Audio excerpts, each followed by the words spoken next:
Kollywood star hero శివకార్తికేయన్కు తమిళనాట మంచి గుర్తింపు ఉంది. వరుస సినిమాలతో ఈ హీరో అందరినీ అలరిస్తూ ఉంటాడు. ఈ క్రమంలో తాజాగా శివకార్తికేయన్, సాయి పల్లవి హీరోయిన్లుగా నటిస్తున్న చిత్రం అమరన్. ఈ చిత్రానికి రాజ్ కుమార్ పెరియస్వామి దర్శకత్వం వహిస్తున్నారు. కాగా ఈ మూవీని కమల్ హాసన్ రాజ్ కమల్ ఫిలిమ్స్ బ్యానర్ సంస్థ నిర్మిస్తోంది. ఇప్పటికే ఈ సినిమాకు సంబంధించిన షూటింగ్ పనులు వేగవంతంగా జరుగుతున్నాయి.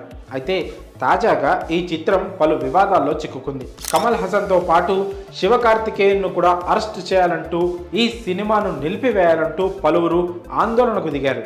దీనికి సంబంధించిన పూర్తి వివరాలు ఇలా ఉన్నాయి. ఈ సినిమాను భారీ ఎత్తున విడుదల చేద్దాం అని ప్లాన్ చేస్తున్న మేకర్స్ ఈ వివాదాల కారణంగా ఒక్కసారిగా షాక్ తిన్నారు. అయితే అమరన్ సినిమా విషయానికి వస్తే వీరమరణం పొందిన సైనికుడు ముకుందన్ నిజ జీవితం ఆధారంగా ఈ సినిమాను తెరకెక్కిస్తున్నారు.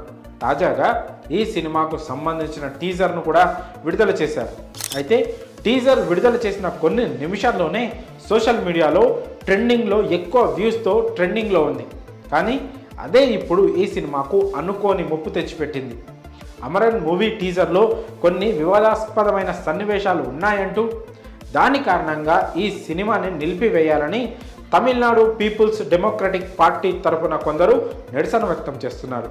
విడుదల చేసిన అమరన్ మూవీ టీజర్లో కాశ్మీరీలు ముస్లింలను ఉగ్రవాదులుగా మార్చే కొన్ని సన్నివేశాలను చూపించారు. అంతేకాకుండా కలిసిమెలిసి జీవించే హిందువులు ముస్లింల మధ్య విభేదాలను సృష్టించేలా ఈ సినిమాలోని కొన్ని సన్నివేశాలు ఉన్నాయంటూ ఆందోళన వ్యక్తం చేస్తున్నారు. ఈ క్రమంలో హీరో శివకార్తికేయన్తో పాటు నిర్మాత కమల్ హాసన్, దర్శకుడు రాజ్ కుమార్ పెరియస్వామిలను అరెస్ట్ చేయాలని పలువురు డిమాండ్ చేస్తున్నారు. అక్కడితో ఆగకుండా వారి దిష్టి బొమ్మలను సైతం రోడ్డుపై దహనం చేసేందుకు ప్రయత్నించారు. దీంతో పరిస్థితులు అదుపు తప్పడంతో పోలీసులు వారిని అడ్డుకున్నారు. చూడబోతుంటే అమరన్ సినిమాకు రానున్న రోజుల్లో అడ్డంకులు తప్పేలా లేవు.